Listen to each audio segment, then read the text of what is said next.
There are rumors, not from the West, not from the USA, but from within China, that China is having a coup and the leader has been sidelined. Now, in a country that punishes and disappears people for even mentioning things like this is pretty unprecedented. Remember, China ranks nearly last in the world for journalistic freedom, and there is no freedom of speech or anything of the sort. Honestly, I feel like they're on the precipice of arresting people for even thinking the wrong things. But jokes aside, this kind of stuff doesn't happen in China. No one makes rumors about the central leadership and then goes on to live another day. The thing is, it did happen. There are rumors, and they are coming out of China, and that's wild. Massive shout out to Shitu Reji Fun TV. It's a fantastic Taiwanese run channel about all this kind of stuff. Got some of my inspiration for this video actually from him. Basically what happened was there was a big conference in Beidaihe, which is the most important location in the country for the Chinese Communist Party.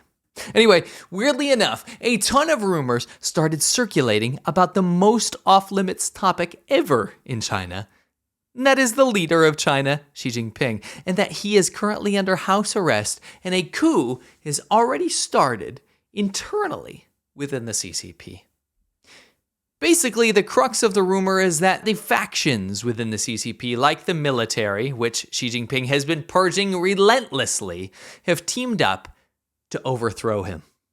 The rumors basically stated that Xi is only responsible for being the face of China to the rest of the world, kind of like a spokesman or a figurehead of the state of the People's Republic of China, and that he shouldn't have ultimate control and leadership over the entire country, and every single decision-making process shouldn't be dictated by him. He will therefore remain in charge on the surface, but will be sidelined behind the scenes. Now, in this rumor, it says that during the sidelining process, there are two powerful figures, a guy named Ding and a guy named Hu, who will act as agents of change. And after Xi has been sidelined successfully, Hu Chunhua will replace him publicly as leader. Now, if you dig deeper into this rumor, it really comes down to the fact that at the third plenary session of the CPC Central Committee, which is basically a massively long and boring way to say an important commie meeting, people started saying that Xi had had a stroke and that his health had been deteriorating. You might have seen these rumors online. So now, all of these branches of government either saw this as an opportunity to unite and strike, or very powerful people within China are very sick of one guy making all the decisions that have led to China completely destroying its relationship with its biggest paycheck, the USA. The evidence for these rumors was that people started to notice that for once and forever, Xi's name wasn't mentioned on the front page of the paper, which is pretty wild because every single corner of every paper in China has his name and picture. But not only that, there was also a reduction of his pictures and his quotes and insignia around the country, especially in rural areas. And that is interesting because right before I left China in 2018, the entire country was becoming blanketed in Xi Jinping banners and quotes that really looked like the time of Chairman Mao Zedong. You know, that cult of personality worship phase of the very dark period of China. That was coming back. The fact that people started noticing that local governments were removing this imagery is very interesting and definitely something worth looking at. Also, in the publicly published military paper of the People's Liberation Army, yes, they have a newspaper, there is a quote, "Resolutely make scientific decisions, democratic decisions, and decisions in accordance with the law." People read into this as not only a direct challenge to the decision-making process of Xi Jinping, who's supposed to be in complete control of the military, but also as being directly anti-Xi Jinping. If you interpret it, it basically says that one man can't make all the decisions. They need to be made with multiple sources of democratic input. Now, one can infer from these rumors that this would probably be a slow coup or a slow process. You see, Xi Jinping has amassed so much power in the country that it would take a very, very long time for a united group of these branches of governments to actually weed out his men. And to avoid chaos, a leader would still have to appear in international meetings and meet with international leaders and actually meet with the public and show up in public to avoid making China look weak or unstable. But I want to address the most important part of the video.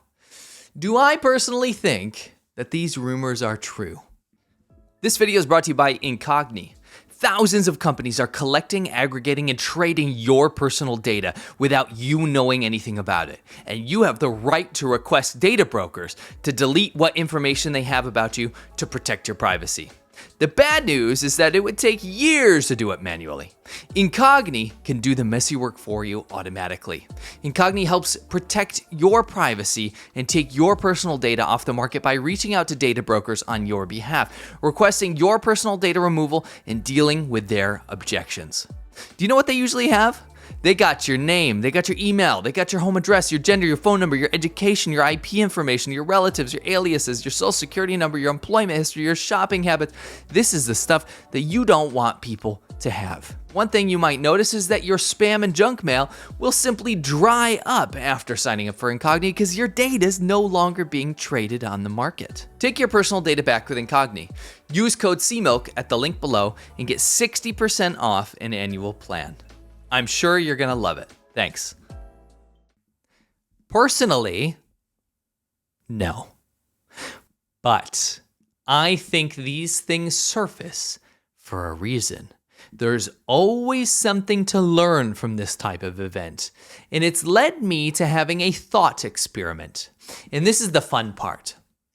I think personally, if there were threads of truth to these rumors, it would be because there are many powerful people in China that do not like the direction that China is going in and pine for the good old days. I also think it's a little too convenient to look at this from the perspective of revenge, to attribute everything that happens to people trying to get back at the leadership for losing their positions, etc., etc.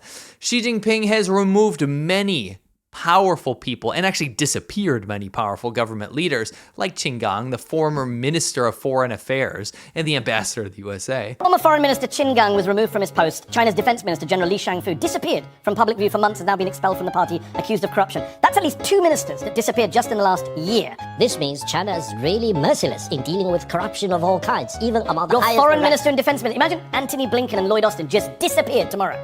We don't know where they are. We've never seen them again. That's not normal, Victor. Corruption of all kinds in China need to be dealt with. So where's the trial? Mercilessness. So where's the trial? Those things you don't know doesn't mean doesn't happen. Qin Gang was my good friend for more than 20 years. Where is he then? He is involved in corruption. Where is he? And he's dealt with very swiftly. Where is he, Vic? Regardless of He's your good friend. You don't know where he seniority. is. And by the way, he wasn't accused of corruption. The spokesman came out and said he has health reasons. Then corruption came later, by the way. That means there is a process, and the process The process is starts not with one lie that he's ill, and then the next lie is he's corrupt. He may be ill. You never know. I mean, he's probably ill after he's been in a Chinese He prison. may be ill now. And last question. That's the point. Where is he? He's somewhere in China. You will never see him. And Li Shangfu, China's former defense minister, this behavior isn't normal. These purges are wild. And that's going to piss off a lot of people in the opposing internal cliques of the government. But I also think that it's much more complicated than that. No one really knows who's aligned with who at the end of the day. And because of the opaque nature of the Chinese government, we can only take stabs in the dark in regards to how they operate. If we are really seeing a slow internal coup, here's what I think would be the best case scenario for the world. First of all, decentralization of power will begin. And there's a reason that that would happen. It would be to return China back to the golden period that was making everybody rich. Everyone in the West was making money from China, and everyone in China was getting rich from cooperation with the West. People want that again. You already have branches of government in China that could run quite smoothly in conjunction with one another. The problem is, currently, every single branch and ultimately every single decision comes down to the central party, and even worse, ultimately the decision of one person. All that could change. In an ideal situation, I reckon we would see a decentralization and liberalization akin to what we've seen in Vietnam, a communist country and authoritarian country on paper, but a country that has already been reducing central power and repairing relations with the West, almost in counter to China. The dictator of China no longer could control every single facet of the government. The military could be controlled by the military. not the dictator. The judicial system could be independent and not under the direct decision-making process of the dictator. You'd still have the CCP, you'd still have the Communist Party of China, but it would be gradually a functionally decentralized CCP, which could further become a more palatable and more trustworthy government that would be easier for the West to deal with. Even if China stays a horrible authoritarian power that tramples on the rights of its people, if China stopped meddling in the West's affairs and stopped trying to bully its way to the top of the global order, these reforms that I just mentioned would likely appease the West enough to even make them maybe take a step back in defending Taiwan after many years of China behaving well. Now, I'm not saying that this is a good thing, by the way. I personally think that we should always aid a democratic Taiwan, but I think rushing to Taiwan's aid would be a lot tougher of a sell for Western governments if China starts behaving, trade resumes, and then China makes a modicum of reforms internally that at least makes them appear more trustworthy. After some time, again, if any of this was true, the US and its allies could then begin to at least trust China a little more again on the trade front, and China's economy would very quickly repair. Remember, that's what a lot of people want here. China needs the rest of the world to trade with it, and what better trade partners than the countries and its friends that literally run the global economy? Remember, I was in China during the golden period, as I call it, and although I disagreed with China's human rights abuses and many of the government's decisions on the whole, I did see a positive future for China and its partnership with the world. It was a positive time. It was a time for many of us, like myself, that we would like to return to, including people in the Chinese government right now. They would love to see China return to normal relations with the US as well. It's what made the money in the first place. Honestly, in terms of positive outcomes for China, this is not necessarily the best outcome. No, that would be a beautiful, flourishing Chinese democracy, but this is probably the most realistic.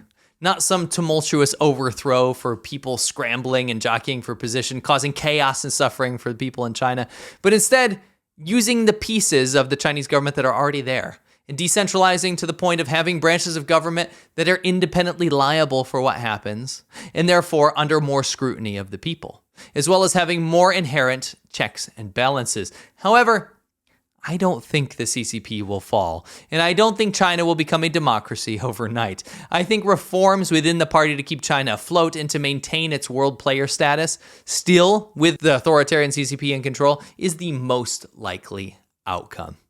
If you guys enjoyed this video, you're definitely gonna like The China Show. That's my show every single Friday that I do based on China's news, viral events, everything that's happening, fun, crazy, in between, good, bad, serious, everything. It's covered there. You're gonna wanna be subscribed to that. I wanna thank you for watching this video, and I'll catch you on the next one.